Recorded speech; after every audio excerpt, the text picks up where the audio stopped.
en Colombia, como también ha sucedido en Chile y en tantas regiones de América Latina, es importante que desde nuestros lugares sigamos reflexionando y sigamos trabajando para aportar lo que podamos en el mundo sin dejar de considerar lo que está sucediendo, ¿verdad? Bueno, como tenemos que seguir trabajando, vamos a proceder a dar el paso a nuestra invitada del día de hoy, quien es la doctora María Alejandra Irigoyen. Ella es doctora y profesora actualmente de la London School of Economics y sus principales líneas de investigación incluyen historia global económica y monetaria de la temprana modernidad, historia económica de América Latina, especialmente en la época colonial, y su obra ha enriquecido los análisis históricos sobre integración y desintegración de los mercados en América Latina con un riguroso trabajo empírico, ayudando así a posicionar a nuestra región en los debates actuales de la historia global. Hoy nos propone reflexionar sobre el rol de América Latina y particularmente la producción y exportación de plata en la integración global de los espacios y mercados del mundo. Sin más preámbulos, dejo con ustedes a la doctora María Alejandra Irigoyen. Ok, bueno, primero quiero agradecerles muchísimo la invitación. No sabía de la existencia del grupo y me parece, realmente es un privilegio alcanzar a tanta gente en tantos países que, que, me, que no es tan frecuente para mí desde acá. Y además la oportunidad de ver a viejas caras conocidas, viejos amigos como Antonio Ibarra, que acaba de cambiar su imagen por un dibujo muy arty como es él, y Rosana Barragán, y Mauricio Canals, viejos y queridos amigos todos.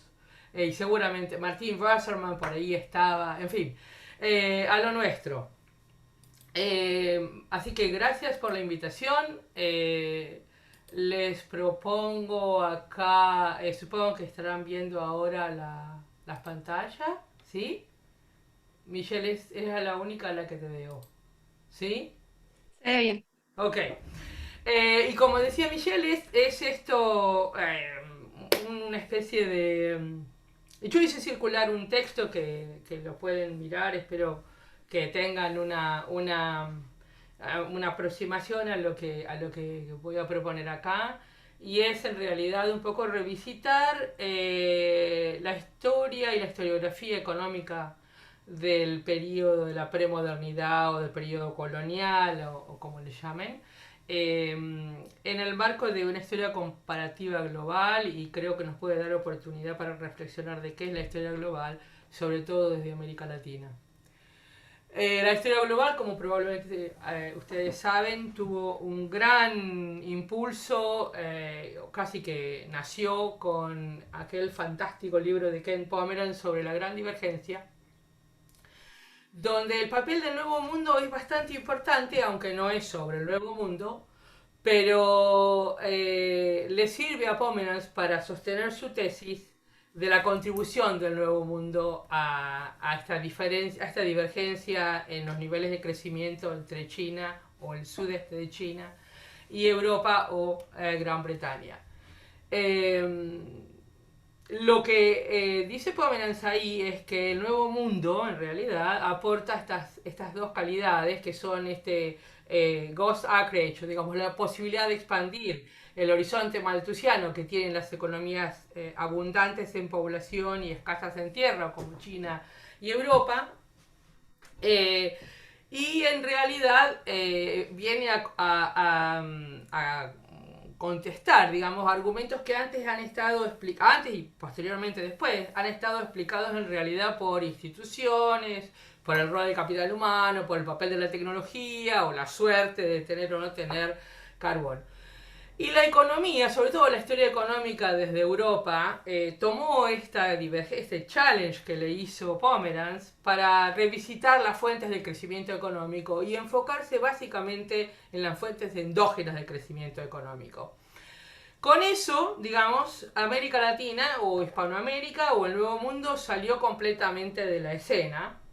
En realidad la explicación para la participación de América Latina en esta divergencia de la economía global se explica por la economía política, el mercantilismo o el colonialismo directamente. De cualquier manera, toda esta discusión de la gran divergencia está centrada o en Europa o en Asia. Pero América Latina, como se hizo antes en la teoría, en estos modelos de comercio triangular y todo esto, que dejaban de lado a Asia, América Latina ha perdido importancia y protagonismo. De esa producción historiográfica o de esa investigación han salido una cantidad de trabajos en los cuales han contribuido autores latinoamericanos en la comparación de los niveles de vida a nivel internacional, o una especie de historia global, de alguna manera, en realidad muy centrada desde Europa, y vamos a ver por qué, en los cuales Latinoamérica también queda bastante poco favorecida en esa comparación. Y paradójicamente utilizan como base de la comparación para estimar salarios y precios reales y compararlos en diferentes regiones, economías y latitudes, los precios y los salarios denominados en granos de plata. Pero la plata, como yo espero convencerles o argumentar, no valía lo mismo en todos lados. Ni el precio relativo de la plata con respecto al oro o al trigo o a la carne o al azúcar no tenía el mismo valor. Así es como ese precio, por lo menos el precio relativo de la plata, no convergió. Esta idea de tomar los granos de plata asume a la plata o al oro como una commodity, como un bien. Entonces se comparan los granos de plata como si toda la plata fuese lo mismo en el mercado. Lo interesante es que, a pesar que la disparidad entre la relación del oro y la plata en el mundo se cerró, precisamente por la contribución de la plata americana, la circulación de la plata en la economía internacional no se dio. Al contrario, se aumentó, y aumentó muchísimo. Y yo creo que eso tiene que ver con la confusión que hay en la historiografía o la falta de distinción entre plata y moneda de plata. Y ese es básicamente el argumento que voy a desarrollar acá. Esto no es nuevo. Carlos M. Patasadurian tenía un trabajo fundamental sobre aquella distinción de la producción de la mercancía dinero, que no fue suficientemente desarrollado empíricamente. Por el contrario, digamos, esta idea supongo que Antonio recordará a Ruggiero Romano, esta idea del énfasis entre la economía monetaria y la economía natural, a raíz de la presunta desaparición de la plata, y digo presunta porque no es tal.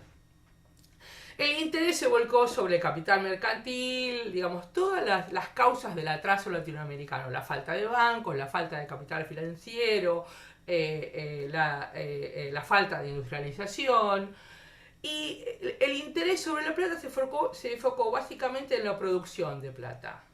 Por eso los fantásticos trabajos de los cuales Rosana no cesa de contribuir sobre la minería, la organización del trabajo, las relaciones entre el trabajo libre y forzado, temas centrales en la historiografía económica, que dieron lugar o dan lugar o por lo menos abonan una idea que está, a mi manera de ver, mucho más informada sobre el presente que sobre la historia, sobre la desigualdad y las desigualdades económicas básicamente.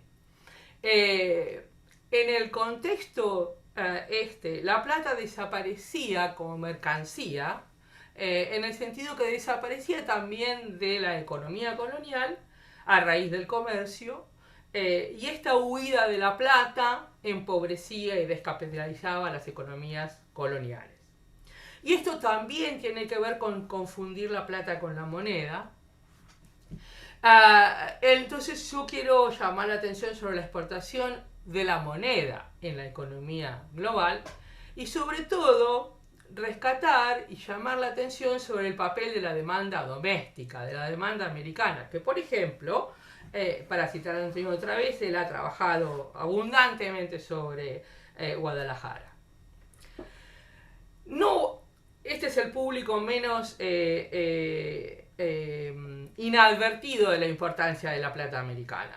Y es un gusto hablarle a gente que sabe de lo que hablo. Pero para poner las cosas en perspectiva y comparativamente, tienen una pequeña comparación de lo que fue la contribución de la cantidad de la plata producida en América Latina solamente al comienzo. Digamos, en 30 años, la plata americana superó varias veces la producción de la plata y la disponibilidad de la plata producida en Europa. Y aún a principios del siglo XVII superaba largamente la cantidad de plata producida por la segunda región más productiva, que era Japón y lo que es hoy Vietnam y todo esto. Las razones de esto son conocidas, digamos, esta combinación entre desarrollo tecnológico y cuestiones institucionales que van desde, digamos, desde la transformación de la tecnología de amalgama con el mercurio a los repartimientos islamita, que seguramente todos ustedes conocen y no voy a contribuir nada más a eso. Pero haciendo un poco, retirándonos un poco del continente, y para tener una idea en perspectiva de largo plazo de este fenomenal aumento de la cantidad de plata ahora disponible en el mundo, hay aquí 3 o 4 comparaciones del ritmo de crecimiento, por ejemplo, de la producción de plata o de la acuñación de plata, con otras medidas digamos, del desarrollo, del desenvolvimiento de las economías, por ejemplo, europea o asiática. Y esta producción de plata o la acuñación de plata supera largamente tanto el crecimiento del comercio entre Europa y Asia, el crecimiento de la población en los dos lugares, las exportaciones de azúcar en el Atlántico o la importación de esclavos en el Atlántico. Es decir, en orden de magnitudes esto es, ustedes pueden darse cuenta de ello. Saben también probablemente que el destino final de esta plata es Asia, fundamentalmente China. Pero, ¿qué significa esto en China? En realidad, dado el tamaño de la población de China, estas fenomenales cantidades no son demasiado, si lo consideramos per cápita. De todas maneras, el ritmo de incorporación de la plata americana a China, sobre todo en el siglo XVIII, es 4 veces más grande que el crecimiento de la población. Entonces, esas diferentes dinámicas yo creo que vale la pena detenerse y mirar. Al final de esta diapositiva o slide tienen las regiones y los 4 puertos principales, aunque había algunos puertos secundarios también, por donde la plata americana ingresaba a China, más o menos legalmente a lo largo de todo este periodo. Hay algo que, por lo menos para quienes no sé, son tan familiares con la producción de la plata, pasa desapercibido y creo que vale la pena reiterar, es la naturaleza de los derechos de propiedad sobre la producción, el refinado, la acuñación y la exportación de la plata. La minería era básicamente una actividad privada, con diferentes escalas de productores. Les recomiendo leer un reciente trabajo de Rosana Barragán sobre el papel de las cachas en Potosí, que termina de completar este tema.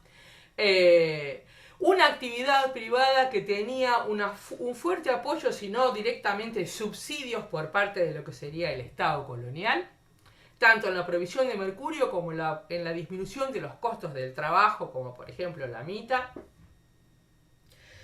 La acuñación también es en gran medida, y por lo menos prioritariamente hasta 1730, 28-32, es una actividad privada, digamos, gestionada, manejada por actores privados, donde incluso la gestión de la acuñación de la moneda da lugar a un mercado secundario de oficios muy importante. Esto cambia, como vamos a ver después, a partir de 1132 en alguna extensión, pero no completamente.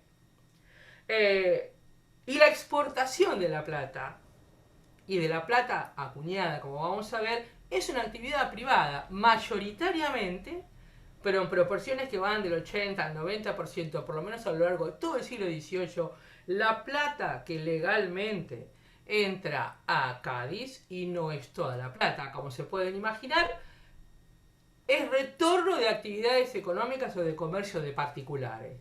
La plata del rey, abundante y significativa, es una parte menor de todo ello. Y esa es la plata, y esa es, digamos, esos son los derechos de propiedad, y esta es la dinámica de la extracción de la plata, tanto en el Pacífico como en el Atlántico. ¿Sí? Hay que mirar, y quiero que esto sea una invitación para mirar cómo es esa intermediación desde la producción hasta el destino, quiénes intervienen y quiénes no, o en qué condiciones y con qué limitaciones, que se conoce para regiones específicas, para periodos particulares, pero digamos, con el grado de sofisticación de la investigación historiográfica en América, se conoce mucho de un caso y hay muy pocos puentes de tener comparaciones y líneas generales para mirar esto en un contexto global, precisamente, ¿no? Y comparativo. Había mencionado yo lo de las casas de moneda, gestionadas, digamos, privadamente. Hasta 1730 o hasta por lo menos 1660 o 50, 60 en Potosí, donde a raíz de un masivo defraudación justamente de la calidad de la moneda en Potosí, a raíz de esta autonomía de la gestión de la casa de moneda, mueve al rey y a la corona a intervenir. Pero en América Latina, hasta 1730 hay solamente 3 casas de moneda. En México, en Potosí y en Lima.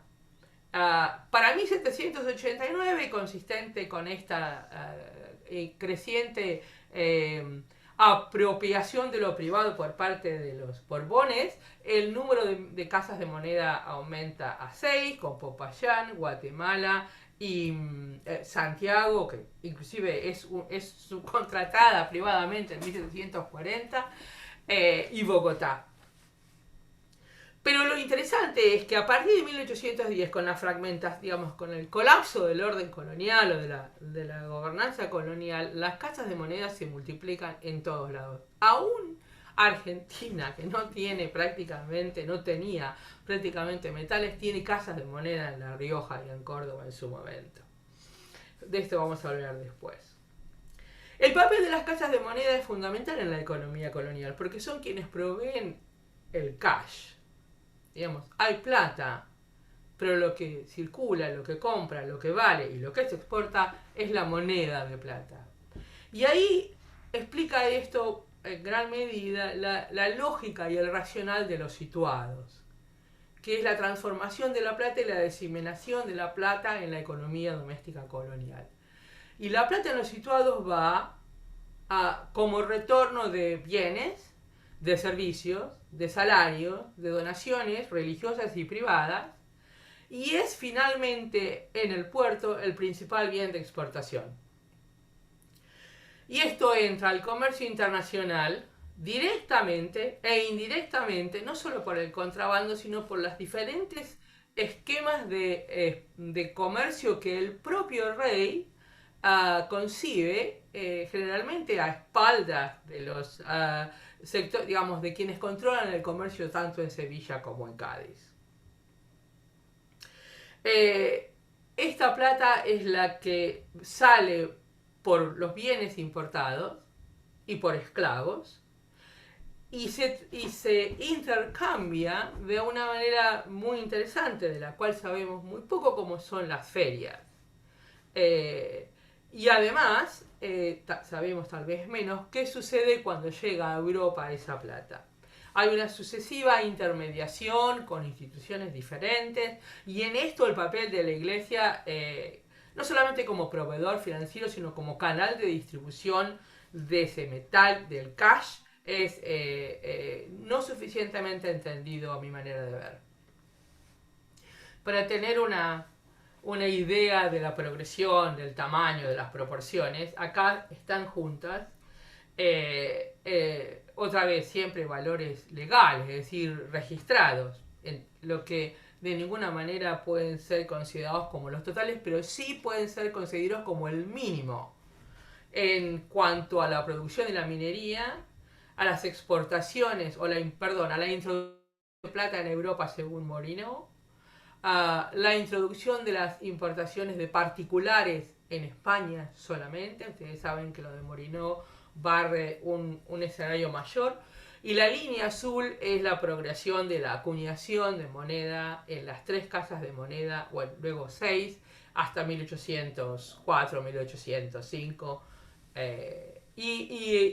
No solamente se ve la progresión, sino también se ve el ritmo y las fechas en lo que esto sucede. Podemos volver a esto cuando quieran.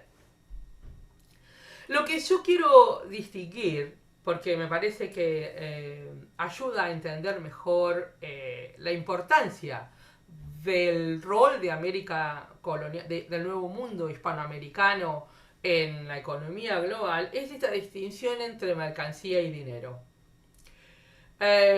Porque la plata no se come, no se comía aún la moneda, sino que se intercambiaba, y el valor de cambio de esa moneda dependía de varias cosas. Una, en la economía internacional, dependía del precio relativo con el oro. Pero como dije antes, como la plata no valía lo mismo nominalmente en cada lugar, también dependía de los tipos de cambio y de los precios relativos en cada lugar, o de los precios domésticos. Y en este caso es muy importante algo que no tiene suficiente explicación en la historia global, ni la cultural, ni la económica, ni la política que ustedes piensen. Y es esta preferencia por la liquidez, y esto es la preferencia por la moneda de plata en Asia. Mientras Europa prefería y prefirió el oro, en Asia había una clarísima preferencia por la moneda de plata, por los instrumentos de pago metálicos en plata. Esto que ha sido más conocido y más trabajado para las economías asiáticas, bueno, yo he explorado esto un poco más para el caso de América Latina, y este es un punto central de mi argumento. Si pensamos en la cantidad de plata que se producía y se exportaba y se extraía, es interesante volver a mirar estas cuestiones de la revolución de los precios o la crisis del siglo XVII que le sigue en el caso de la historiografía europea. Que a la luz de lo que sabemos ahora y desde una perspectiva global, está bien abriéndole otra vez la puerta a la atención de la plata y de los flujos de plata, cuando había sido descartado y explicado por el crecimiento demográfico y la productividad de la economía europea. Pero si miramos las cantidades de plata disponible, de moneda de plata disponible en la economía internacional en el siglo XVIII, esta cuestión todavía adquiere mucha más relevancia. Digamos, dada la cantidad extraordinaria, mucho mayor de plata que se produce, se acuña y circula en la economía internacional en el siglo XVIII respecto al siglo XVI, como vieron en el gráfico. Y mi punto es que esto que no tiene un correlato en una revolución de precios o en inflación, se explica por el crecimiento smithsiano del Nuevo Mundo, por un crecimiento económico del tipo smithsiano en América Española. Para esto hay que distinguir las calidades de las diferencias entre moneda de plata y la plata. En el comercio exterior de América Latina, o por lo menos de la América Española, la plata salía como mercancía, es decir, era considerada, era el precio de una mercancía. Pero en realidad es el retorno del comercio.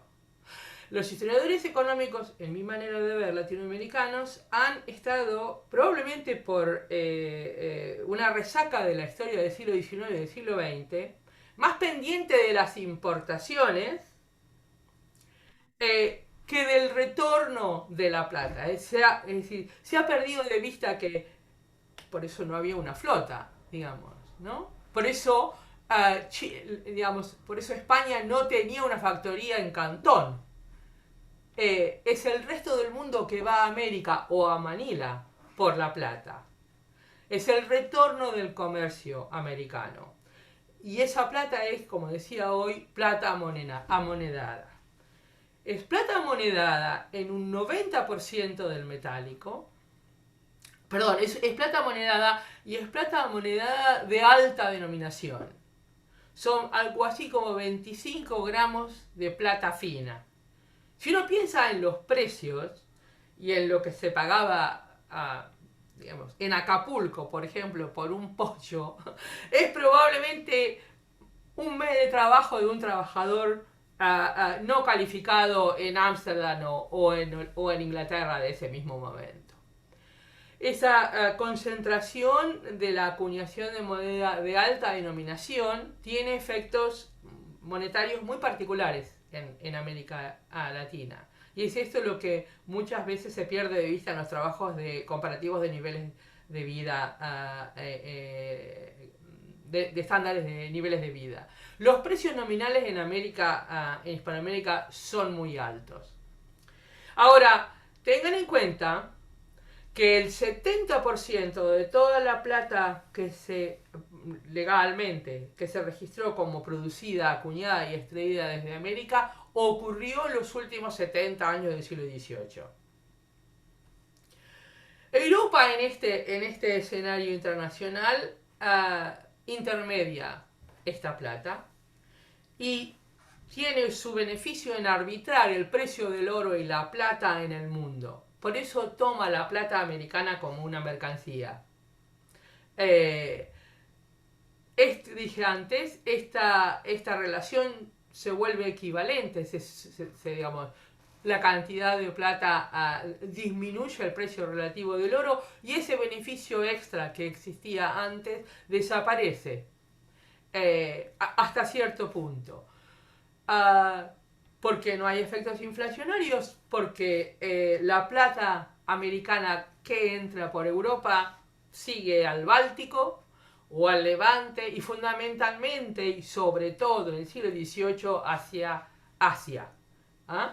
Y es lo que permite a Europa sus exportaciones, o mejor dicho, sus importaciones y sus reexportaciones adentro de Europa y afuera de Europa. El comercio triangular, aquella idea de un comercio triangular de esclavos a la Eric Williams, de esclavos de África al Caribe para producir azúcar, que luego serían pagados con textiles, no tiene más vigencia en la medida de que existía en realidad otro comercio triangular global y mucho más grande, donde existe un metal que circula, que es la plata, que paga importaciones de textiles en India, que van a servir para comprar esclavos en África, que luego serán trasladados a América, al Caribe, o a la América, o al Nuevo Mundo. Este papel de las reexportaciones dentro de Europa y afuera de Europa es algo que ni siquiera los propios historiadores europeos han mirado con suficiente atención. Y esta demanda de plata en Asia es algo que continúa bien entrado el siglo XIX, sobre todo en China. Es decir, más allá de las vicisitudes políticas en Europa y en América, que suelen ser las cronologías tradicionales de la historia económica en América Latina. ¿Cómo intermedia Europa la plata y el oro, en el caso de Brasil? Pues es muy interesante porque se sabe muy poco de esto. Inclusive los historiadores europeos saben mucho qué sucede adentro de Europa, sobre todo con el desarrollo financiero y el uso de letras de cambio y la aparición de los bancos, pero no tienen una buena explicación de cuál es el tránsito, los mecanismos y los beneficios que existen desde la introducción de la plata, ya sea en Cádiz, en Burdeos, por el continente europeo para salir luego al Báltico, a Medio Oriente o a Asia. Los diferentes centros financieros europeos, y digo centros financieros porque hay solamente uno que tiene una escala de Estado-Nación y un grandísimo alto de centralización, que es Inglaterra, tienen diferentes instituciones comparables, pero digo, comparables en relación a América y en relación a Asia, pero diferentes entre sí y diferentes políticas también. Pero básicamente Europa funciona con un patrón bimetálico y monedas de cuenta cuando tiene instituciones financieras o bancos. Asia, por el contrario, funciona con múltiples monedas de metales diversos, ya sea oro, plata y cobre. India, hasta la incorporación por la East India Company, tenía una multiplicidad de secas. Aún la East India Company tiene 3 diferentes secas que funcionan independientemente entre sí, que acuñan plata y oro. Y China, para más interés de todo este tema, nunca acuñó moneda de plata, ni plata en el sentido de una seca soberana o una autoridad monetaria. Había acuñación de plata privada y no en la forma de moneda. Esta distinción entre specie y bullion, digamos, o el papel de la moneda de plata, es fundamental para entender el comercio con Oriente, el comercio europeo con Oriente, y acá hay una serie de referencias para que ustedes miren mientras yo tomo un poco de agua. No es la plata solamente. Es como dice este factor de la East India Company, es la moneda de plata, a ver si es la moneda de plata, specie,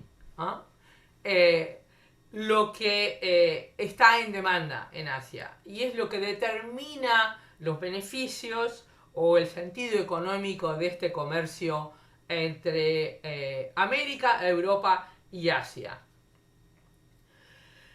Esto es una historia vieja en la historia económica de Asia. Es algo que las compañías de las Indias Orientales, tanto británica como holandesa, en el siglo XVII, pero después la sueca, la danesa, la francesa, aún la de algunas ciudades norteamericanas, tienen bien claro. Y es que la moneda de plata vale más como moneda que el metal que contiene, o la calidad del metal que contiene. Y eso determina el precio de los bienes que se compran en Asia. Ustedes saben que Asia no intercambia otra cosa, y en gran proporción, nada más que plata en su comercio con Europa. Es decir, la plata no tiene sustituto en la plata. La moneda de plata no tiene sustituto en el comercio entre Europa y Asia. Y esto lo sabía Isaac Newton, cuando determina los tipos de cambio para las diferentes monedas y establece los fundamentos del patrón oro en 1711 y 1717 en Gran Bretaña. Newton observa perfectamente que el precio del mercado varía, del peso de plata, varía mucho cuando salen los barcos que van a comerciar en la India. Y hay una serie de reformas y de decisiones de, digamos hoy, política monetaria en Londres que determinan la paridad del peso americano con el patrón de plata, que es bimetálico en ese momento en Londres. Hay un precio legal, o una paridad legal, y hay un precio de mercado que, de acuerdo a las instituciones de cada lugar, se pueden arbitrar mejor o peor. Esta moneda de plata, y sobre todo la moneda de plata que vamos a ver pronto, que se produce, se acuña y circula a partir de 1730, constituye el equivalente de lo que fue el gold standard, en el sentido de que es esta moneda de plata el patrón monetario del comercio internacional en todos lados. esta es la moneda que es la unidad de cuenta de las aduanas en China después de 1757. Es el patrón sobre el cual se va a diseñar el dólar norteamericano de Hamilton en 1791. Es la unidad de cuenta de los libros de la contabilidad de la East India Company. Es la reserva de el Banco de Ámsterdam en la crisis de la Guerra de los 7 años. Es la unidad de cuenta de las transacciones de los jesuitas en el mundo y los ejemplos son infinitos. Y no solamente de las instituciones, si han leído el artículo que pasé, también los particulares individualmente demandan esta moneda. Por ejemplo, las remesas de los migrantes chinos en el sudeste asiático se hacen en dólar. El pago de los oficiales de la Marina norteamericana a principios del siglo XIX están destinados en Asia, quieren cobrar, demandan cobrar sus salarios al tipo del cambio o en los pesos que no existen en ese entonces hispanoamericanos. Así que esto es bastante más que plata saliendo a otro lugar. Es bastante más porque es the right type of money, es la plata que cuenta o el dinero que cuenta. Porque es la plata hispanoamericana la que determinaba el valor del comercio internacional. Es el valor del peso de plata hispanoamericano el que determina los precios en la economía internacional. Esto lo sabían muy bien los europeos. La East India Company tenía a fines del siglo, a principios del siglo a mediados del siglo XVII, tenía un comité especial, el Comité de los Reales, que digamos seguía un poco los movimientos del peso de plata como si fuera hoy el dólar en la economía europea. Las compañías, los europeos consiguen la plata fundamentalmente a partir de reexportaciones, porque no hay un comercio directo con América todavía. Ya sea por arreglos particulares con la corona, como los asientos, por ejemplo, o los asientos de negros que hicieron genoveses y portugueses en su momento, que anticipan dinero al rey de España para que el rey de España permita la exportación de esclavos o bienes con los cuales poder obtener legalmente plata desde América y extraerla. O diferentes arreglos políticos, ¿no? Como el acuerdo francés-español para la intermediación del comercio en el Pacífico, de Lima a Manila y Cantón directamente a finales del 17 y principios del 18. Estos asientos, como digo, en Génova, en Venecia, con la corona española o en Portugal. E Inglaterra, crecientemente, digamos, incrementalmente, a partir de la excepción de las actas de navegación en 1767, con el acta de puertos libres que abre Jamaica en realidad. No es que abre Jamaica al comercio con América, porque ese contrabando ha sido tradicional y muy grande, sino que permite a los comerciantes en Jamaica evadir las restricciones de las actas de navegación para exportar directamente a Londres.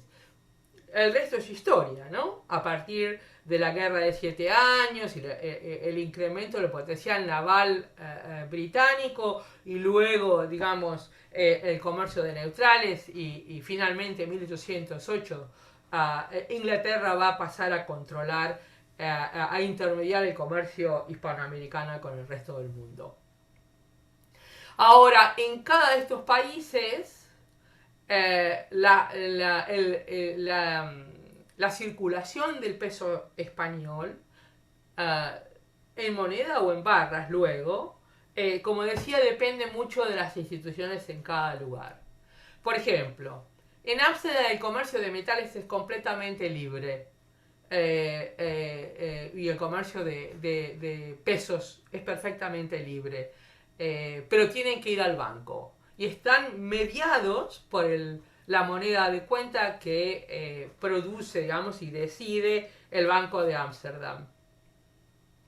En Francia hay sucesivos intentos por establecer la moneda de Francia en un patrón de plata que solamente se podrá empezar a conseguir a partir del colapso de la Compañía de Indias Orientales de Francia en 1803 y Napoleón a cargo, conformando el Banco de Francia finalmente. Pero aún así le lleva mucho tiempo a Francia establecer su patrón plata, y eso lleva todo el bimetalismo del siglo XIX. España no había ni instituciones ni los medios para controlar el precio de la plata americana en el comercio en la entrada a Europa, porque en realidad tampoco controlaba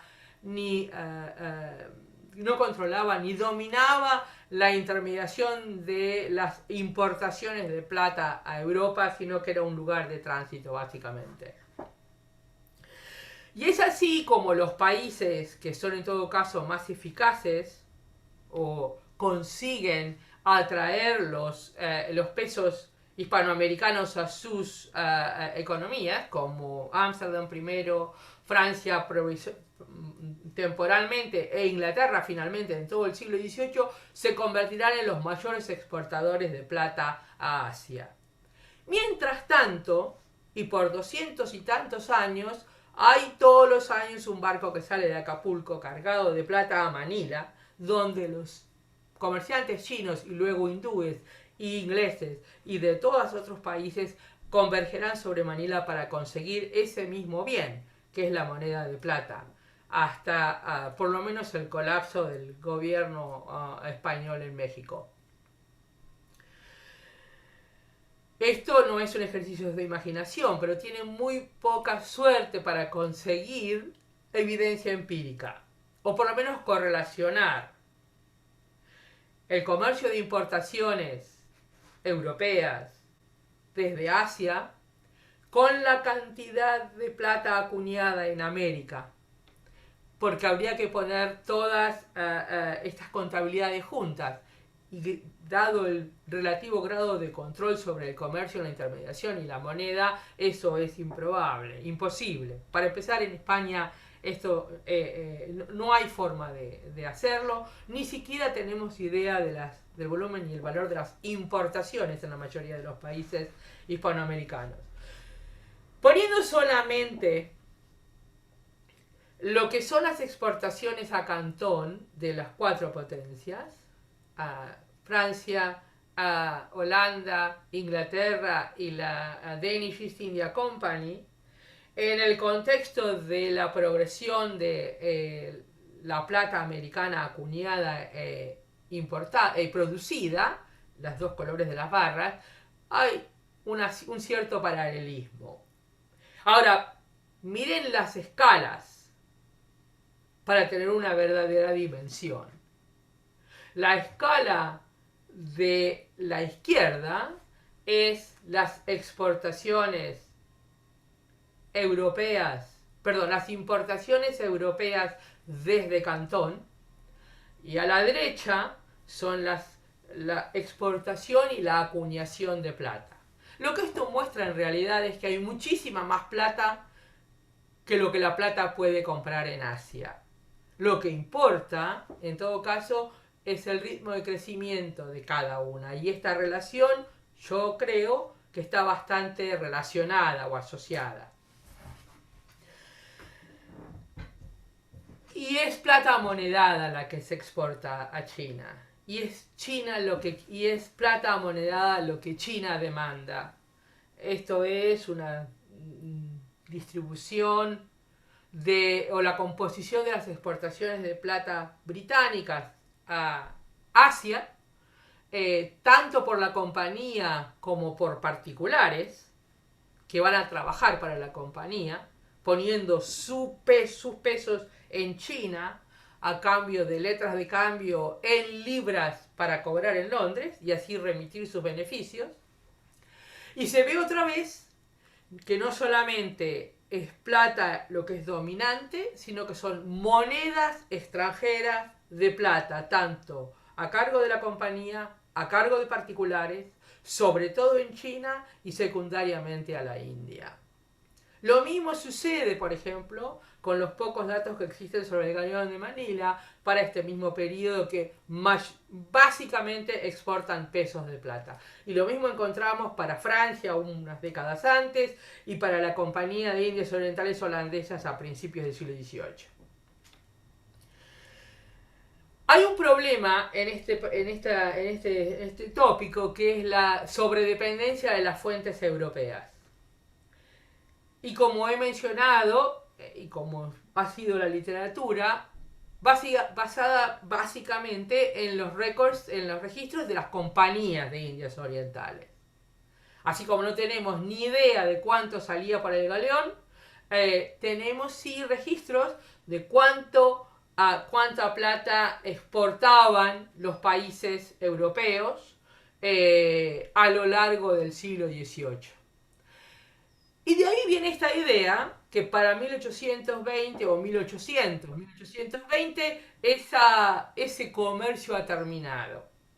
Y ese comercio ha terminado porque, dicen los historiadores tradicionales, ahora hay opio por el cual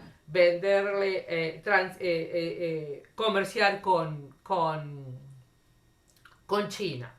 Sin embargo, cuando uno abre al Nuevo Mundo, en realidad se encuentra con estas barras en rojo, y miren la diferencia de escala a la izquierda, y aparece así que el principal exportador en cantidades de plata, y otra vez de pesos de plata americana, no son los europeos, sino que son los Estados Unidos. Y los Estados Unidos en un momento donde todavía no habían llegado a encontrar las minas en Nevada, ni mucho menos. Esta es plata hispanoamericana intermediada por comerciantes norteamericanos, de los cuales Michel está ocupándose, y hay otra gente en Chile que ha explorado estas cuestiones. Y esto califica bastante la historia del comercio internacional. Voy a ir muy rápido en esto porque seguramente todo esto es muy conocido, pero para que tengan una idea de las cantidades y de qué tipo de plata, de moneda de plata estamos hablando. Estas son las cantidades de monedas de plata acuñadas en México solamente. Y miren el periodo en el cual estos diferentes tipos de moneda han sido acuñadas. Estos son algo así como 280 toneladas a mediados del siglo XVIII, pero son 650 toneladas a finales del siglo XVIII, anuales, de plata acuñada en México solamente. Imaginen que más o menos son 120 toneladas de plata lo que entra a China, otra vez en promedio por año. Es decir, que hay una cantidad de moneda de plata en el resto del mundo muy considerable. Esta es la historia de los pesos de plata. Estas son las diferentes monedas. Fíjense aquí el tipo de moneda. Hay referencias aquí a las calidades de la plata. Esta es la primera especie. La moneda, el real de A8, los reales de A8. Estos de los del Pirata del Caribe, con la cruz de Jerusalén y el escudo de Castilla y León, acuñados en Potosí, que variaron por el peso del pilar, en principio desde 1650 en adelante en Potosí, a raíz de esta extraordinaria defraudación de la cantidad y la calidad de la plata, que Lane ha estudiado bien, y es un tema que creo tiene repercusiones internacionales mucho más grandes que las que se suponen. Pero a partir de 1730, y yo creo que esto explica en realidad la aceleración de todas las variables que he indicado, aparece este peso llamado columnario, también el peso de pilar, que es un peso acuñado en molino, no es un peso acuñado manualmente, sino con máquinas.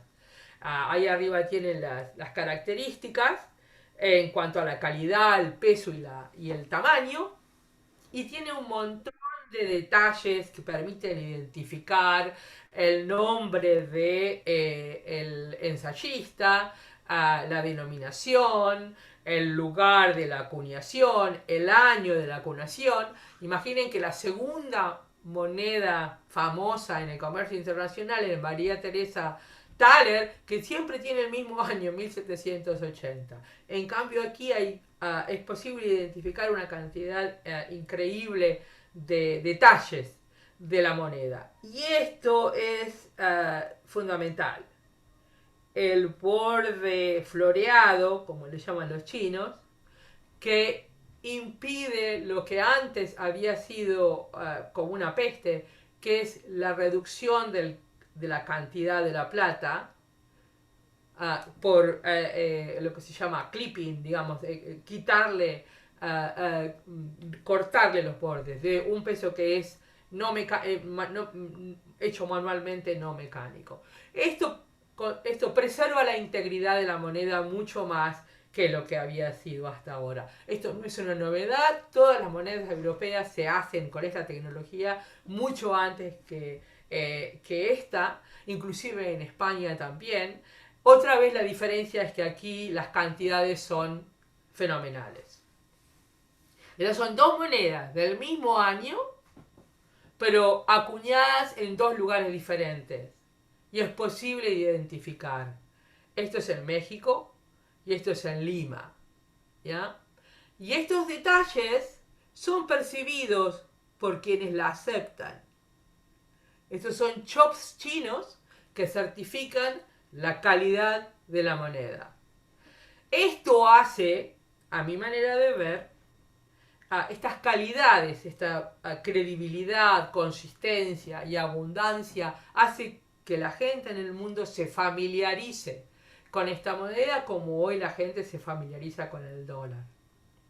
Tanto es así que en China hay manuales que indican y ayudan a identificar las calidades de la moneda y distinguir los signos, los chops que se le ponen a la moneda en las transacciones que son hechas por lo que se llama pawn brokers o pequeñas casas de cambio, digamos.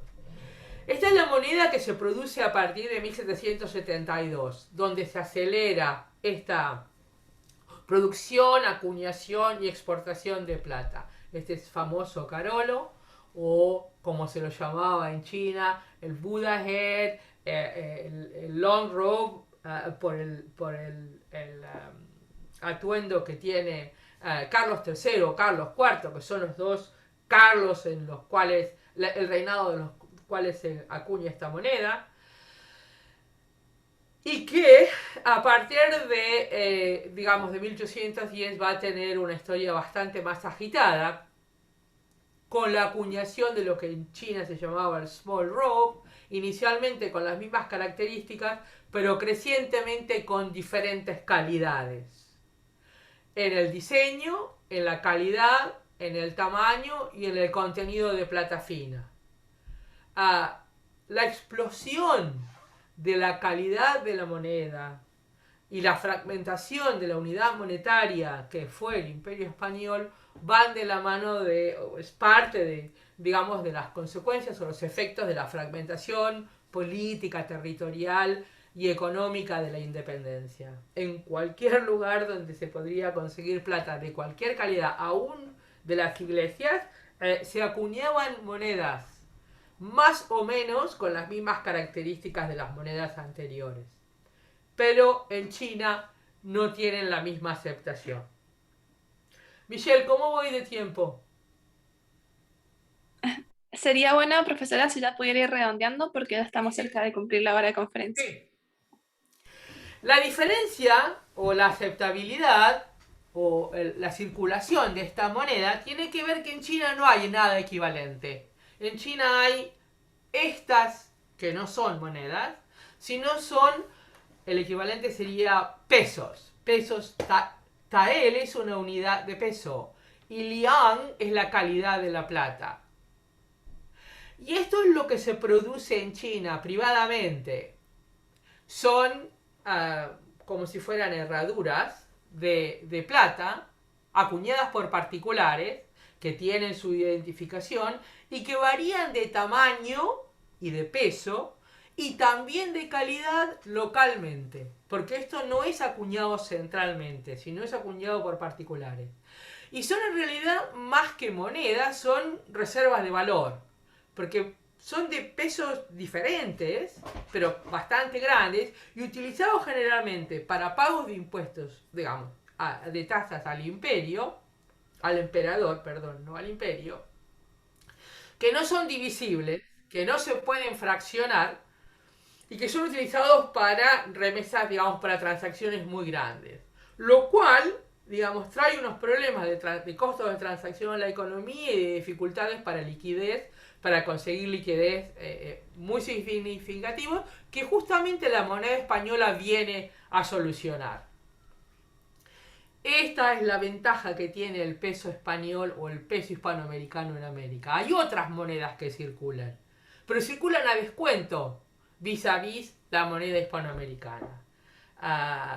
Y esto, en la medida en que en el sudeste de China los actores económicos, los particulares, se familiarizan con esta moneda, es lo que se demanda, sobre todo en las regiones productoras de exportaciones como el té y la seda, lo cual va a traer problemas a China cuando esta moneda de plata deje de producirse y empiece a encarecerse. Entonces, mi argumento es que China no demanda plata. Lo que China demanda es un medio de pago que es de plata, ¿ok? Y que tiene las características que tiene el peso hispanoamericano.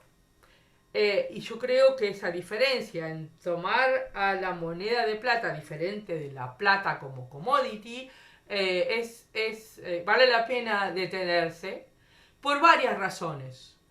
Una, por lo que le pasa a China cuando esa moneda deja de producirse.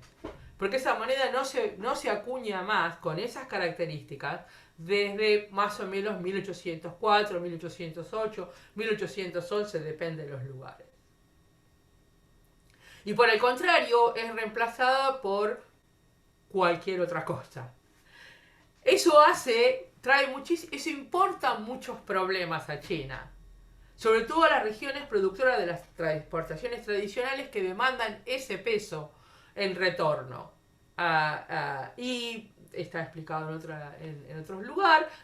Eso para mí explica en gran medida la depresión llamada Dawan, la depresión económica en China, que está asociada con la reducción de las importaciones, de las exportaciones, la incorporación del opio y todo esto, pero lo pueden leer por su cuenta.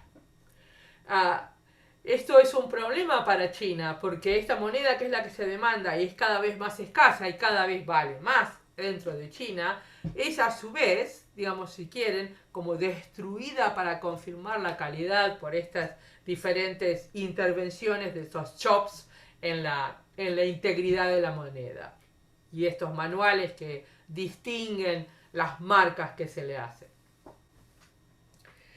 ¿Cómo se relaciona esto con la economía global? Bueno, esto lo explicó muy bien Adam Smith. En realidad, Europa,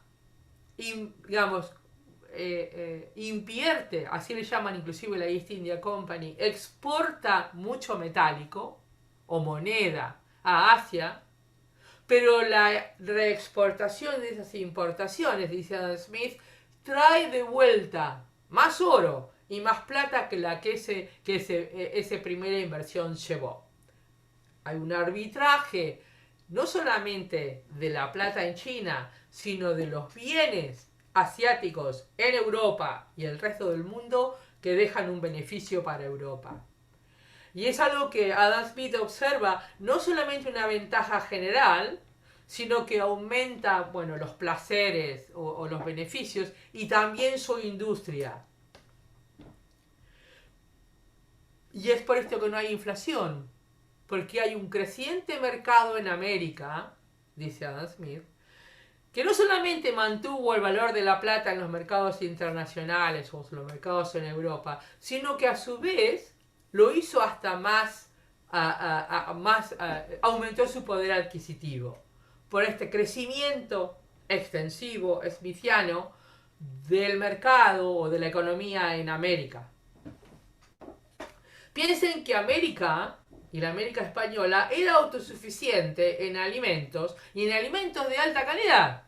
El azúcar, el cacao, digamos, estos bienes, el tabaco, estos bienes que eran bienes de lujo y de consumo alto, en Europa son prácticamente bienes de consumo masivo en América.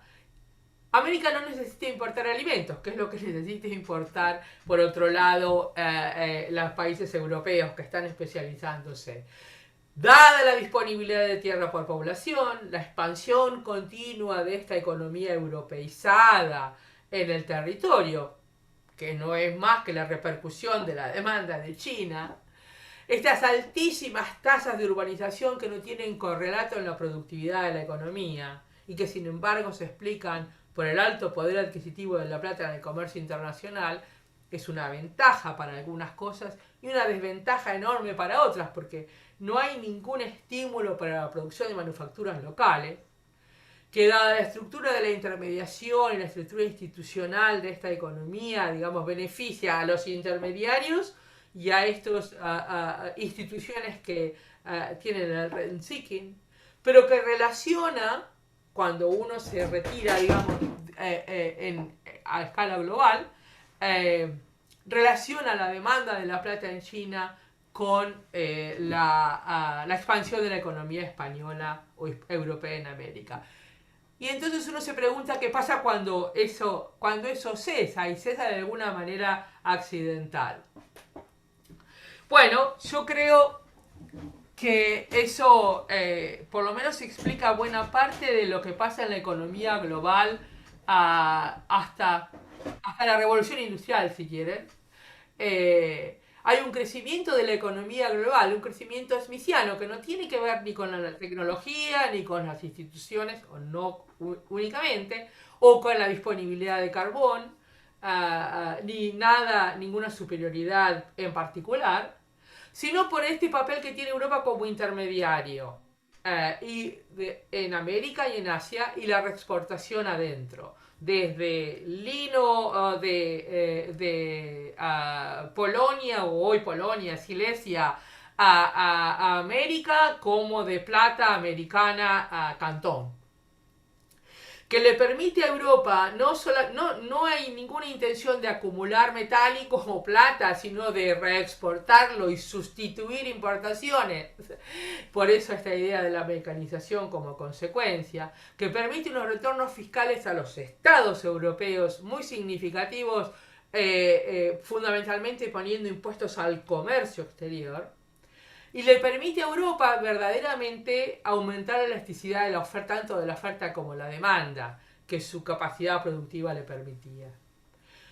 Europa, en realidad, Asia se beneficia también en la medida en que puede acceder y disponer de este medio de pago, porque disminuye una cantidad, provee liquidez, aumenta la comercialización, hay una cantidad de beneficios que se perciben en el crecimiento del sureste chino, digamos, en el siglo XVIII, pero que van a terminar muy mal en el siglo XIX, reorientando completamente la economía. Y queda América.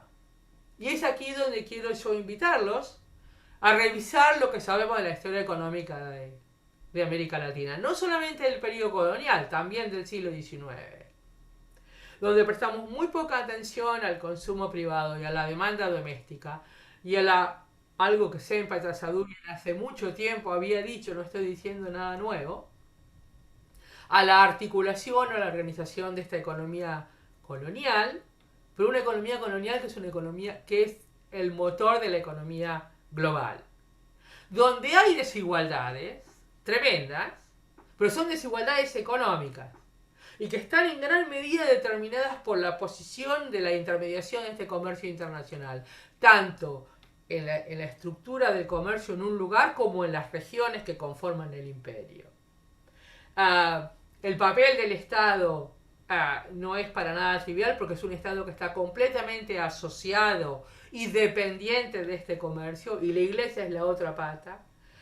Y sobre todo porque sirve para entender qué pasa con la economía colonial, no solamente cuando cae, digamos, cuando llega la independencia, sino de los aspectos económicos y el correlato político que van a tener en el siglo XIX, cuando toda esta organización ha colapsado porque esta demanda ha terminado, porque ese peso ya no se produce y porque ahora Europa tiene maneras directas de acceder a estos mercados domésticos en América Latina. Eso es todo.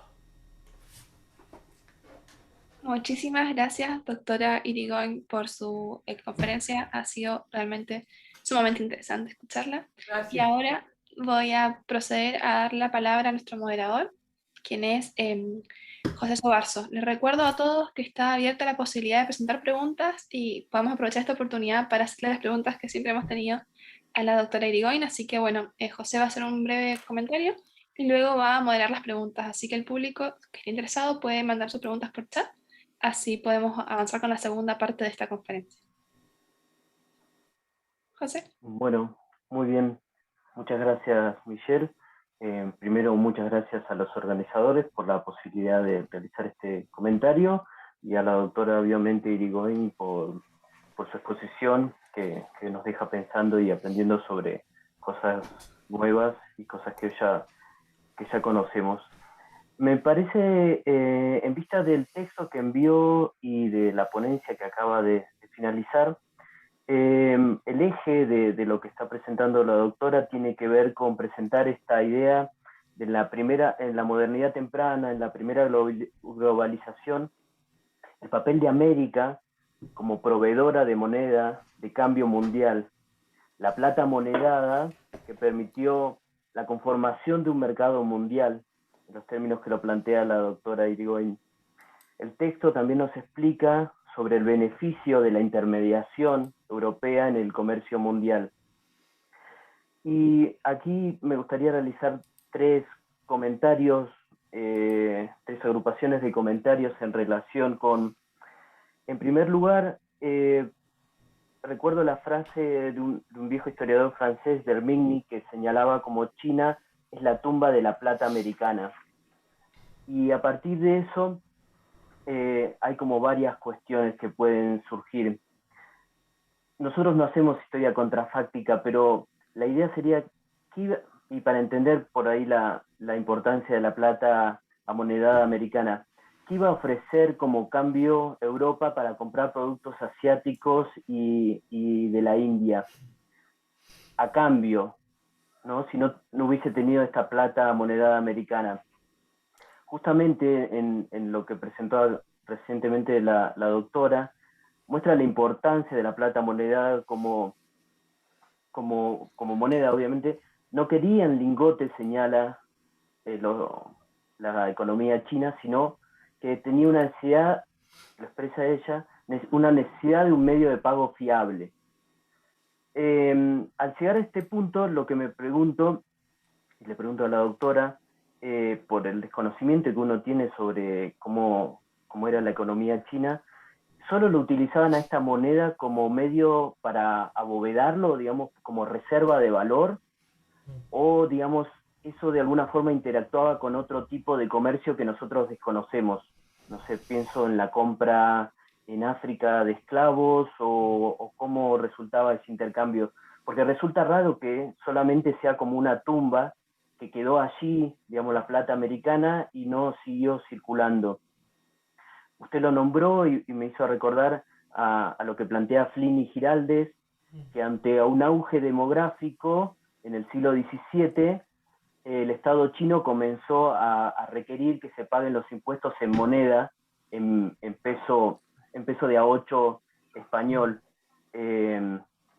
Me asombra, digamos, qué clase de impuestos, ¿no?, se están pagando con este valor tan grande.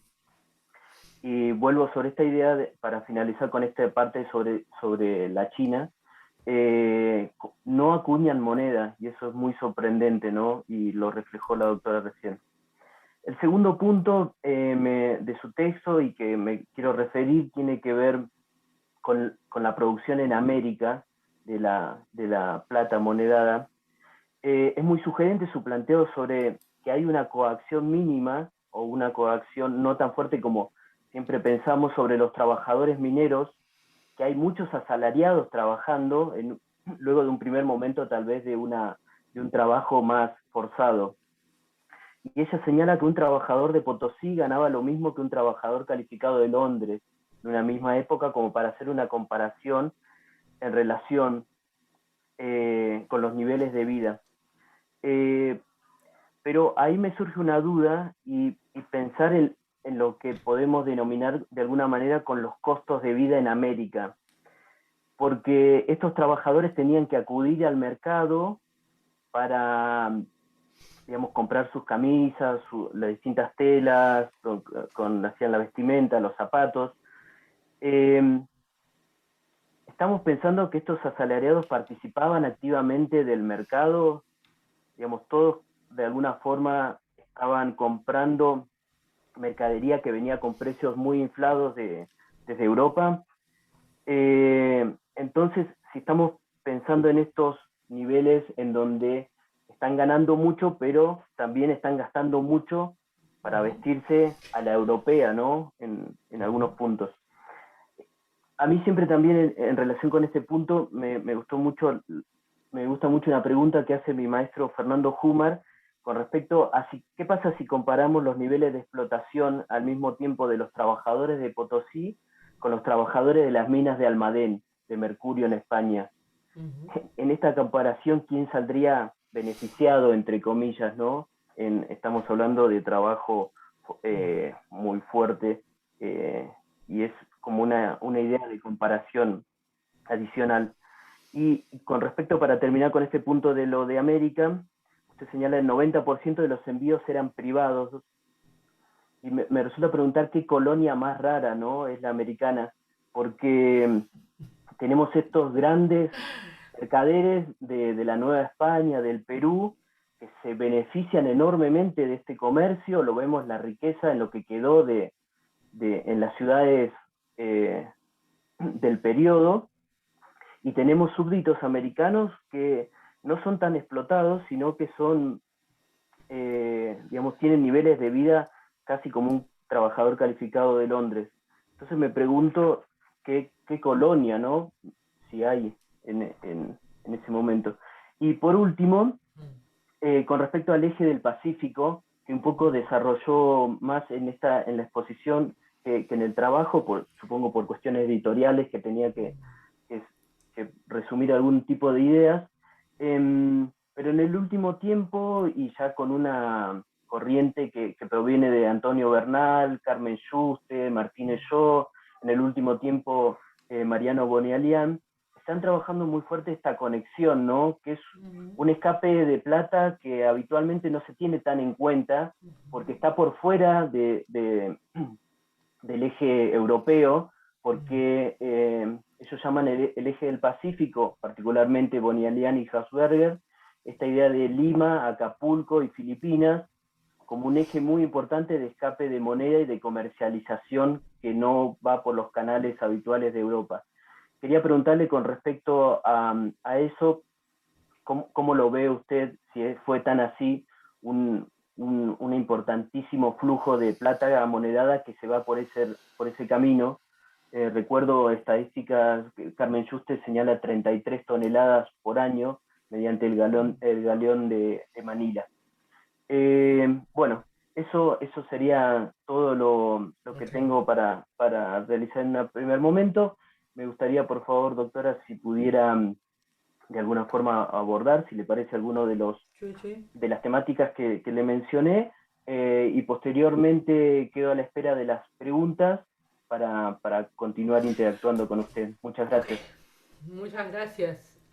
No, muchísimas gracias por los comentarios, las observaciones. Voy a tratar de contestarlas a todas. Lo de la tumba no es tanto porque es el destino final, sino porque son 300 millones de personas. Inglaterra tiene 10 o 12 millones de personas, de habitantes en ese momento. Y es yo hice referencia al sudeste de China, al tamaño de la población. Esto no, en ninguna forma, esto es una gota en un océano. Y lo que importa, por eso llamo la atención en la tasa de crecimiento, más que en el flujo, más que en el nivel, ¿no? Esto es la tumba, es el destino de este peso de plata china, pero es el interior de la economía de China. Y el interior de esta economía de China, que no tiene otro medio de pago tan efectivo como este, y por eso lo demandan, y por eso lo piden, y por eso están dispuestos a pagar un premio sobre el contenido metálico, y aún así sobre cualquier otra sucedáneo, digamos, cuando esta moneda es cada vez más escasa. Y esto es crítico porque esto es lo que piden, por ejemplo, en las regiones productoras de los bienes de exportación, que es lo que mencioné. Y hoy trae unos problemas enormes al interior de la economía de China.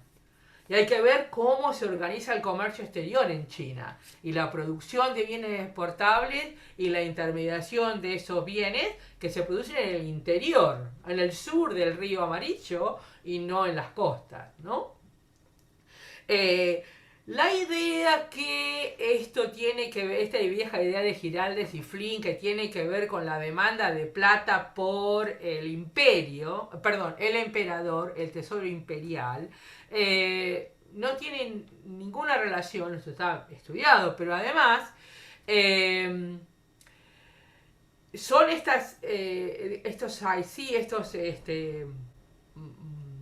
serían barras en América Española. La diferencia es que las barras en América Española tienen una cierta estandarización. En China no. Es el equivalente de barras que no tienen la misma estandarización, porque no hay una seca, sino hay multiplicidad de estándares, depende del lugar, el que a la cuña y todo esto. Este impuesto que se tiene que pagar al Tesoro Imperial se paga en plata de alta calidad y para eso se producen estos taels, ¿no? Estos pedazos grandes de plata. La moneda no va a pagar impuestos imperiales. Al final del siglo XVIII, cuando esta moneda ya es, digamos, el medio circulante en esa región de China, son 160, 170 millones de personas, ¿no? Y las cantidades de plata que entran a ese océano es mínimo, digamos, son 3, 4 millones de pesos por año a un pool de 160. Esto empieza a ser utilizado en contratos de largo plazo, en contratos en el tiempo, en contratos, digamos, viene a ocupar el lugar, viene a ocupar el lugar de un medio de pago entre estos pedazos de plata grandes y las monedas de cobre que están totalmente adulteradas y hay todavía mucha más variedad de la calidad de la moneda de cobre que es de baja denominación. Por eso también está esta conveniencia de la denominación y de la cantidad de plata y digamos de la denominación que tiene esta moneda en el espectro monetario chino. Y hay gobiernos locales o provinciales que empiezan a aceptar a la moneda como para pago de impuestos locales. Por ejemplo, los impuestos de aduana se pagan con el peso, lo que sería el equivalente al impuesto de aduana, que se llama, es el costo de medir el barco, porque ahí la aduana se cobra de esa manera, de acuerdo a la medida del barco y los gastos de pilotaje, una serie de impuestos para entrar a los puertos se pagan en esta moneda. No se paga en la otra, en monedas que van al Tesoro Imperial. No hay en realidad ninguna relación entre la demanda de plata y los impuestos, porque si no hubiera sido conveniente exportar barras de plata. Y sin embargo lo que se exportan son monedas. Por un lado. El tema de la coacción y el trabajo da para otro seminario. Yo te recomiendo que lea el último trabajo de Rosana Barragán que andaba por ahí. es muy iluminador para mostrar la diversidad de las formas de trabajo, de los contratos de trabajo y del precio del trabajo. En una minería como la de Potosí, que es la menos productiva de todas, sabemos que la minería de plata mexicana está hecha con trabajo libre, con trabajo migrante y trabajo asalariado. Pero el trabajo de Rosana en Leche y Echar lo hace mejor que yo. Te voy a contestar lo del Pacífico para hablar de la colonia al final. Yo he trabajado sobre el galeón de Manila. Tengo un estudiante de doctorado terminando su tesis sobre eso. Conozco bastante el tema. Hay un problema, digo no es un problema, digamos es una perspectiva, un punto de vista. Tanto Yuste, Mariano no tanto, tienen enfocado esto desde México. Y hablan del comercio mexicano. Y eso es un comercio colonial. México es algo que pasa después. Tienen tanto que ver. Bueno,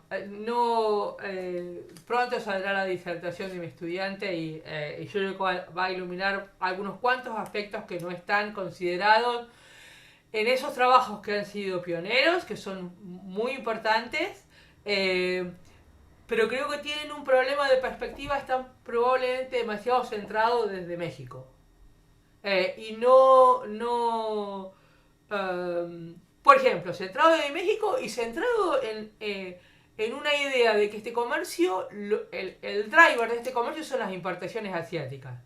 Y el driver de este comercio son las exportaciones de plata. Lo otro es un retorno. Pero bueno, ya se verá. El tema de la colonia que tú me dices, es muy interesante lo que me planteas, que te preguntas qué colonia es esta. Te tendría que preguntar yo qué colonia piensas tú que es. ¿No será que no estamos comparando efectivamente cuáles son los niveles de vida y las condiciones en las que trabajan y la extracción y la explotación en otros países, por ejemplo? Los niveles de vida que han comparado los trabajos de Allen, Abad Arroyo, o Chaliú en México y Aurora, un trabajo magnífico, pero Leticia Abad para Perú, Llorca para Chile y todo esto, a mi manera de ver, infravaloran los niveles de vida en América Española. Y lo infravaloran por varias razones, fundamentalmente porque quieren replicar los niveles de vida, digamos, toman el mismo modelo de canastas de consumo que en Europa, cuando la dotación de recursos es incomparablemente diferente. Llorca llega al extremo de incorporar garbanzos en la dieta y saca el trigo, o la proporción de trigo, cuando Santiago de Chile tiene 2 cosechas por año que se pudren en el campo porque no tienen trabajo para levantarlas. Ahí hay un problema de identificación en esos trabajos. Otro día podemos hablar porque yo creo que esos niveles están subestimados. Ahora, ¿qué colonia es? Es la que te tendría que preguntar a ti. ¿Cómo crees que vivía un trabajador protoindustrial en Silesia que trabajaba con su familia en el invierno hilando lino para venderle a un comerciante que iba a llevar estos tejidos hasta otro sucesivamente y finalmente iban a terminar o en México, o en Lima, o en el Caribe? ¿Tú crees que vivían mejor? Para empezar, no tenían, como diría mi abuela, un lugar donde caerse muerto. No tenían una comunidad detrás a la cual volver para conseguir medios de subsistencia. Ahí eran libres para morirse de hambre o hacerse ricos. Eso da para otra conversación, pero creo que ahí hay un problema y está bien, me gusta que lo mencionaras, porque creo que porque no tenemos una perspectiva comparada, tenemos ruido, digamos, distorsiones de situaciones que no son probablemente las del siglo XVIII. que probablemente son del siglo XIX o del XX. Entonces hay que buscar otros factores que expliquen eso. ¿Me explico? Sí, doctora, muchas gracias. Lo que quisiera hacer ahora es pasarle algunas preguntas, 3 en específico que nos llegaron al chat. Creo que la primera un poco la contestó, pero bueno, se la formulo igualmente. Dale. ¿Qué aspectos, factores explicarían la demanda de la moneda plata por China en China? ¿Qué aspectos, factores explicarían el cambio de patrón plata al patrón oro en Europa? En este sentido, ¿qué literatura nos sugieren? Y por último, para este bloque, ¿cuál es el papel de la plata tras las independencias americanas? Okay. Esas 3 por ahora. Bien. Son todas sobre la moneda. Eso ayuda mucho. Las razones por las cuales la moneda de plata es demandada en China es porque no hay otra cosa mejor. Y hay otras monedas de plata dando vueltas. En África no tuvo la misma currency. Ahí es la moneda de plata dominante es el María Teresa, el taler de María Teresa. Pero en Asia y en China en particular es esta moneda. Y esto es así porque no hay otra cosa mejor. Y esto es abundante, confiable, estable y la gente la reconoce. Y quiere eso. Y además no hay otra cosa mejor como otra moneda extranjera, ni siquiera los medios de pago que hay en China sirven para una economía que está creciendo, donde aumenta la comercialización, hay necesidad de liquidez, hay necesidad de valores que se sostengan, y es lo que pasa en China en el siglo XVIII. Hay o cantidades muy grandes o cantidades muy pequeñas. Por ahí está citado, digamos, una moneda esta de plata equivalía a llevar tal vez 3 kilos de moneda de bronce en un saco. Entonces hay una conveniencia en el tamaño y el valor que genera esa demanda, porque plata se ha importado durante todo el siglo XVIII, pero recién esto, es, digamos, la gente está dispuesta a pagar más que por el contenido intrínseco a finales del siglo XVIII. Porque ahí sí la gente lo quiere como moneda, no como una cantidad de plata. ¿Se explica? La cuestión con el patrón oro es interesantísima y fundamental. Porque en general no se asocian las dos cosas. Y se suceden. Y se suceden en el tiempo. La diferencia con el patrón oro, que es la que hacen todos los historiadores económicos y economistas, es muy diferente a este patrón plata porque tiene bancos centrales, porque tiene autoridades monetarias y tiene paridades legales, que aquí no hay. No hay nadie que diga cuánto vale. Hay alguien que dice cuánto vale el peso de plata en Inglaterra o en Génova. Ni siquiera en España lo pueden hacer. El patrón oro es diferente, tiene otra estructura institucional, pero se suceden. Hay un trabajo de unos historiadores económicos japoneses que están estudiando esto, como, no es la tumba, pero digamos, en el siglo XIX toda la plata del mundo termina en Asia. Y el oro del mundo termina en Inglaterra.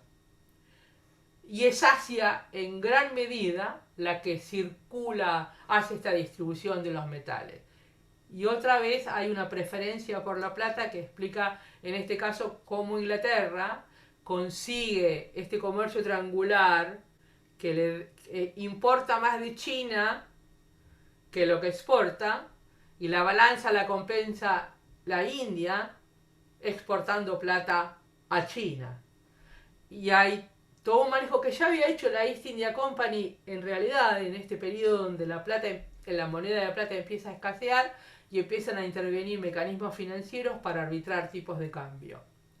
Pero sí es algo que hay que mirar mejor porque yo creo que parte del problema que no se sabe bien cómo circula la plata en Europa primero. lo del patrón oro viene a ponerse sobre su ausencia, digamos. Eh, y la última pregunta era... Ah, Sobre la plata en cuál es el papel de Hispanoamérica. la plata tras Bueno, las hay independencias. un trabajo en historia mexicana que he hecho y otro en legajos del Archivo Nacional de México que se puede leer. Yo creo que es el correlato o va de la mano de la fragmentación. Digamos, yo mostré un montón de moneditas que cualquiera, digamos, podía acuñar. Esto es tan así que no importa tanto la plata, sino importa tener el cuño. Y en Colombia, por ejemplo, se roban los cuños, no la plata. Entre Pasto y Bogotá, por ejemplo. Esa es parte de la digamos, es el, si quieren, el correlato económico o monetario de las consecuencias de la independencia, digamos, de lo que sucede en América con la independencia. La fragmentación monetaria es el correlato de la fragmentación fiscal, de la fragmentación política, y lo que queda son 30, 40 años de guerra civil o de algo que en economía se llama Guardian Neighbor, donde todos compiten por recursos, ingresos y lealtades cuando se ha caído lo que organizaba todo esto. Pero lo pueden leer, mejor Muy que bien, comentarlo. muy bien, muchas gracias, doctora. Ahora nos gustaría, por favor, si el doctor Antonio Ibarra quisiera hacer una pregunta directamente y Mm. luego el doctor Martín Basserman desde Buenos Aires. Les damos la palabra a ellos dos para que puedan expresar su pregunta a la doctora. Gracias.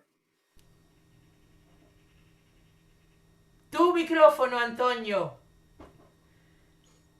Carajo, esta edad. Ya viste cómo empieza uno a fallar. Bueno, me da ¿Qué muchísimo va? gusto saber de la iniciativa de los chicos por discutir con los mayores y sobre todo por repensar los problemas en otra escala. Enorme valor el tuyo de dar un panorama, un fresco tan amplio sobre el tema y sobre todo poner a discusión que lo que hoy podemos replantear de la historiografía del comercio, de los mercados coloniales, pasa por la historia monetaria. A mí me parece que ese es el punto de inflexión para tener una nueva narrativa más compleja, más integrada de lo que fueron los mercados en América y su condición colonial, pongámoslo en cursivas. Y dos, que pongas en valor el argumento de la primer gran historia global del mundo, que es la del libro cuarto de la riqueza de las naciones. Yo creo que ahí los historiadores jóvenes van a encontrar muchísimas afirmaciones, ¿no?, que el mainstream ha planteado en otra clave, pero que están mucho más inteligentemente documentadas en el texto de Smith. Y el tercer elemento que me interesa es plantearte una observación y una pregunta. 1700 decía, un argumento tuyo es que efectivamente la producción de moneda estaba en manos privadas, la cadena de producción estaba en manos privadas con la supervisión de la corona. 1732 eso cambia y cambia justamente con el momento de explosión de la gran circulación de la plata como el vector realmente importante de la economía global, ¿no? Es decir, lo que conecta. No es la seda, no es el café, no es el azúcar, no es la trata, es la plata. No podemos sino dejar de considerar entonces cómo medir este impacto de la excesiva producción de plata en el siglo XVIII, que no produce inflación en el mundo. Ese me parece un argumento valioso de tu texto, pero tampoco produce inflación en las economías locales. Y es muy interesante porque eso es justamente lo que estoy trabajando ahora, la reforma monetaria de 1772, que como tú bien sabes, sustituyó la moneda columnaria por la moneda facial, ¿no? Es decir, los carolus. Bueno, resulta interesante que, primero, no produjo inflación en la economía no hispana.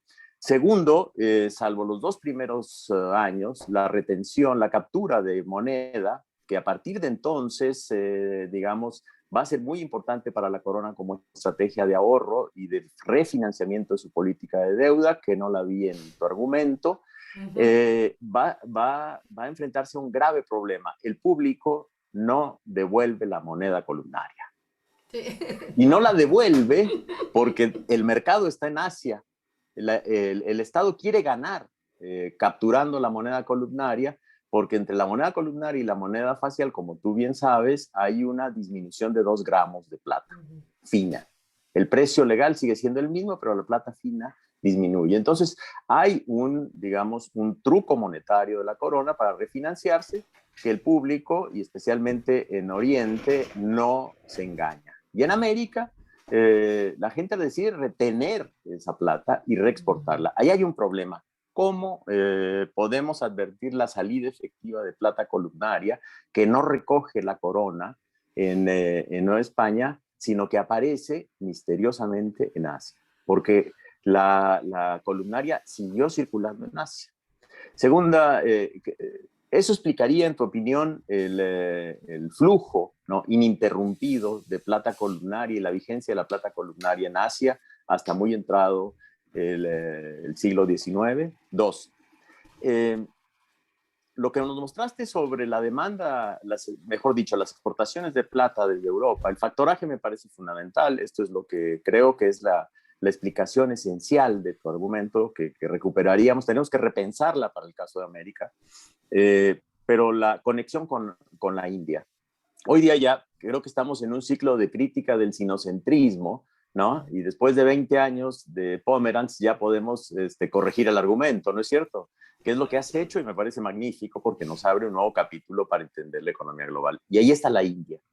Más del 50% de la plata reexportada es a la India, según tu gráfico, ¿no? Mucho más que a China. Y además, como bien sabes, China exportaba a la India plata para obtener lo que no tenía en China y en el sudeste asiático. Entonces, la India es el gran, en realidad no es la tumba china, querido Pepe, sino es la India, la que sí tiene un sistema monetario fincado en la plata mexicana porque reacuña la plata. 1790, ¿no? La plata, el 90% de la reacuñación de rupias es en plata mexicana. Y esto es especialmente interesante porque entonces la conexión de la Nueva España es con la India, ¿no? En mayor medida a fines del siglo XVIII que con China. Y eso nos abre una nueva agenda de investigación. ¿Cuál es tu opinión sobre esto, querida? Porque nos estás abriendo la puerta a una investigación de ese tipo para mirar a la India por el factoraje británico antes que tener los ojos centrados en China. Y finalmente, tú decías, no hay intereses españoles, no hay, digamos, representantes de la corona en Cantón, porque las Filipinas suplen ese mercado, ¿no? Son los angleyes los que están inyectando la plata a China. Yo te diría, bueno, hacia fines del 18 hay que ver a la Compañía de Filipinas, porque la Compañía de Filipinas tenía en Cantón, ¿no? Tenía su factor en Cantón y tenía su factor en Calcuta.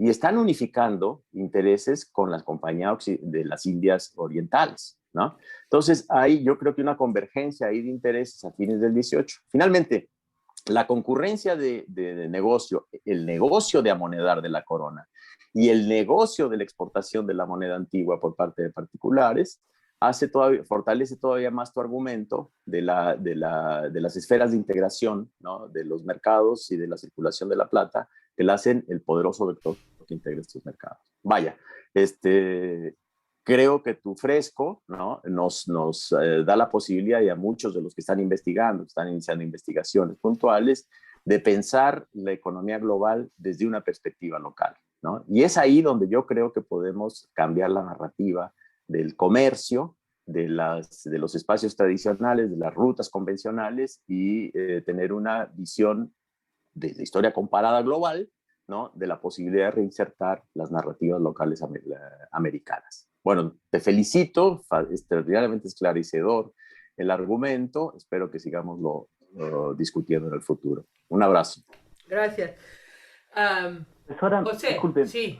Sí, antes de contestar, tal vez Vale. podría darle la palabra a Martín Basserman y luego a Rosana Barragán, a la profesora, Vale. para poder juntar, pues, Ok. estirando el tiempo en televisión. Así Sí, que, sí, Perdón, sí. antes de Martín, que Perdón, Sí. José, que te interrumpa. Lo que pasa es que a las 11 tenemos que cerrar.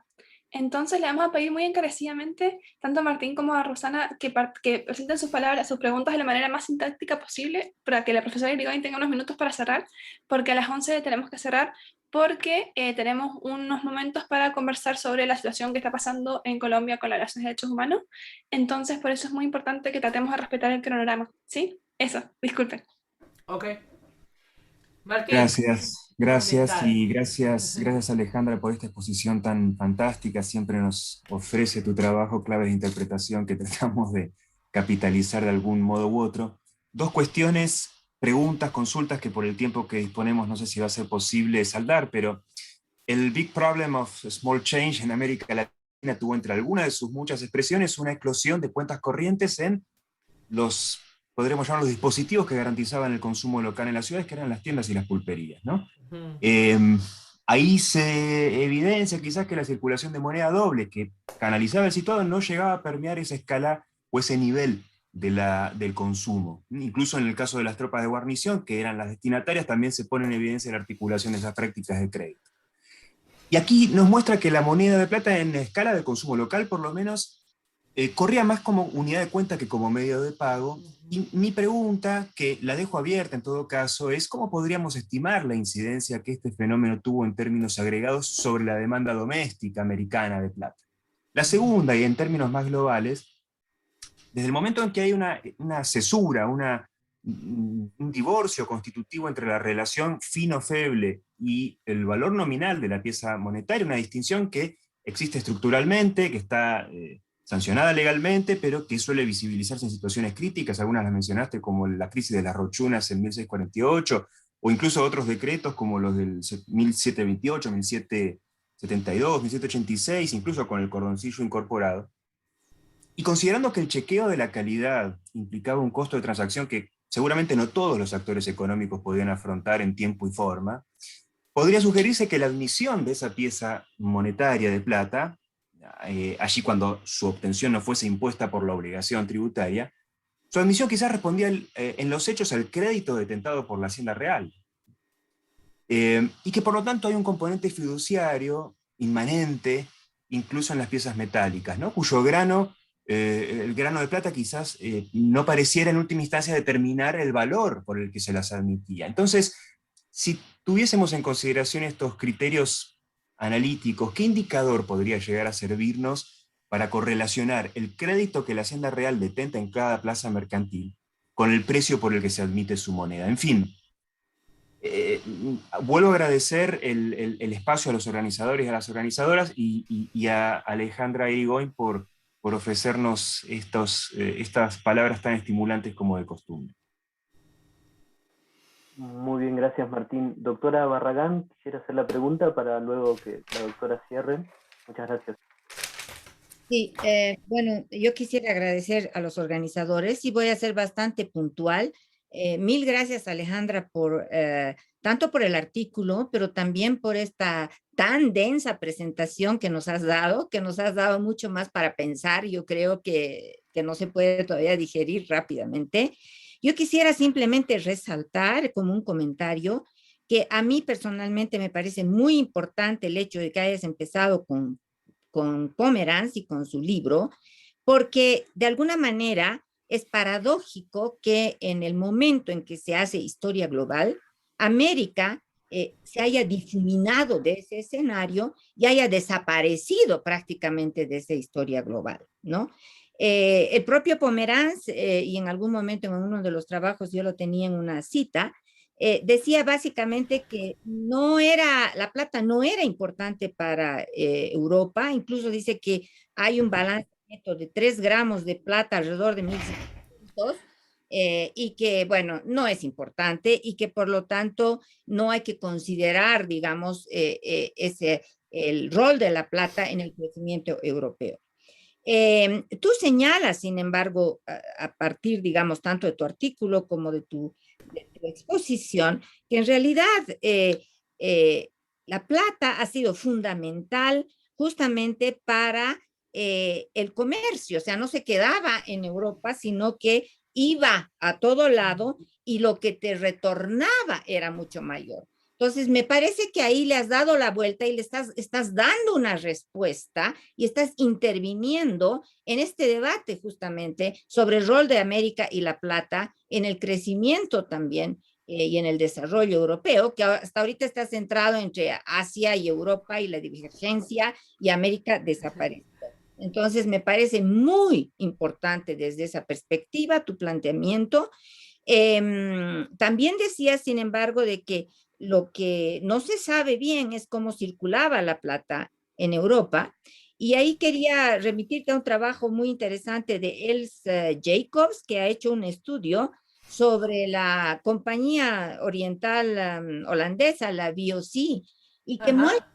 realmente cómo esa plata sale por un lado de Europa y de Holanda, y luego hace toda una trayectoria impresionante en Batavia, en la India, en Japón, y tarda no sé cuántos años hasta volver, diríamos, a Europa. Y entonces eso te da una idea de la complejidad y que apuntala a tu argumento, ¿no? O sea, toda esa circulación que es fuera de Europa, pero que está recogiendo y creciendo para llegar a Europa otra vez. Nada más, gracias. Muy bien. ¿Cuánto tengo? ¿3 minutos? Michelle. Bueno, pueden ser 5, pero bueno. Gracias, Rosana, muchas gracias. Muchas gracias por lo que decís, porque exactamente ese es el propósito.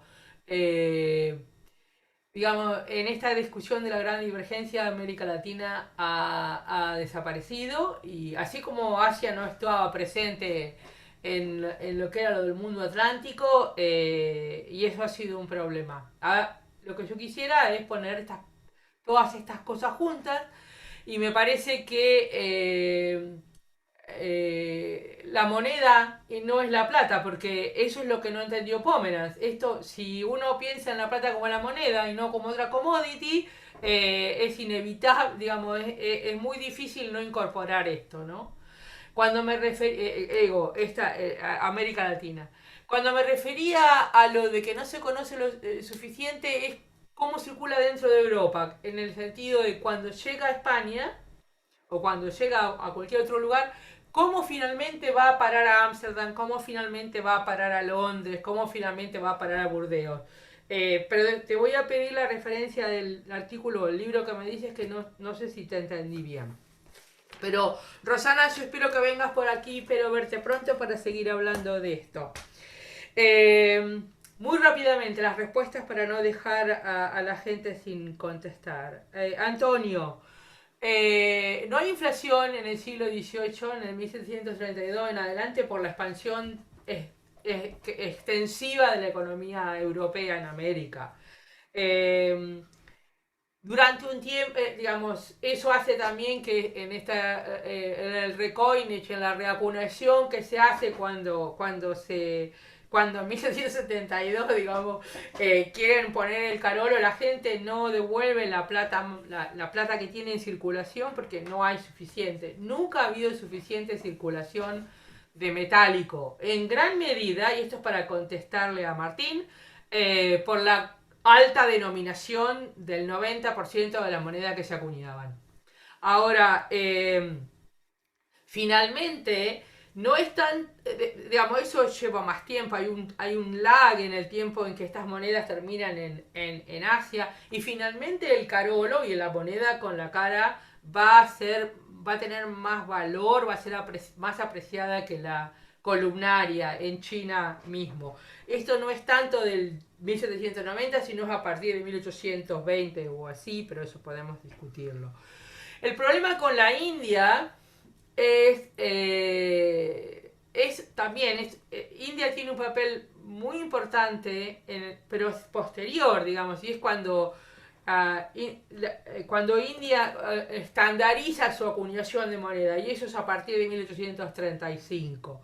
Pero sí que India, sobre todo en lo que es la transición al patrón oro, India como mecanismo de transmisión del control y de los mecanismos financieros que tiene Inglaterra, y no ya solamente India Company termina en el 34, en los bancos de cambios y después el HSBC y todo lo que le sigue, el papel de India es fundamental, pero me parece que es una cosa más del siglo XIX, de todas maneras podemos seguir mirándolo. La compañía de Filipinas no puede competir en Manila. Entonces no puede competir con la estructura del comercio que hay en Manila. Sé que Mariano Molayán está escondido detrás de algún nombre por ahí, y no le queda más remedio. Y no puede competir en Manila porque para empezar no puede ir a Acapulco. Entonces no le queda más remedio que ir a Cantón. Pero la compañía de Filipinas desde antes es una subsidiaria de no solamente de la East India Company, sino de los comerciantes privados particulares ingleses en el sudeste asiático. No tuvo mucha suerte la compañía de Filipinas. No pudo. Fue mucho más importante las pérdidas que les infligió la ocupación de Manila de los ingleses en 1762 que la competencia de la compañía de Filipinas. Lo que me preguntaba Martín, que lo hizo de una manera, bueno, era muy un poco denso, como no sé si seguí bien la pregunta. Tu pregunta tiene varias partes, me parece, pero hay un mecanismo de transmisión en todo esto y son los precios. Independientemente de los medios de pago que se usen, lo que estás hablando de la economía que debe tener la menor cantidad de metálico disponible, que es el interior de la campaña de Buenos Aires. Y la hacienda es el mecanismo de distribución del metálico acuñado. Los situados son esos. Y el credo mercantil es el second best que tiene esto. Pero el mecanismo de transmisión de todo esto son los precios, porque los precios siguen estando denominados en esta, funcionan si quieres como una unidad de cuenta, pero es el poder adquisitivo de esa moneda el que va a determinar los precios relativos ahí adentro. Pero me parece que no te estoy contestando todo, y ya está. 6 minutos fueron, perdón. Hola Mauricio. Bueno, profesora, disculpe, la verdad es que el tema de Vale. el tiempo, bueno, el tiempo siempre es escaso, pero bueno, agradecer mucho a todos, agradecer a José, agradecer a todos quienes se han conectado, tanto los profesores que ya están, y los investigadores e investigadoras que ya están pensando y reflexionando, y también nosotros que somos estudiantes de formación, que aprendemos muchísimo de ustedes y les agradecemos la oportunidad de conversar. Lamentablemente, bueno, podemos leer a la profesora Irigoyen y podemos leer a todos ustedes y vamos a seguir como pensando. Entonces, bueno, con esto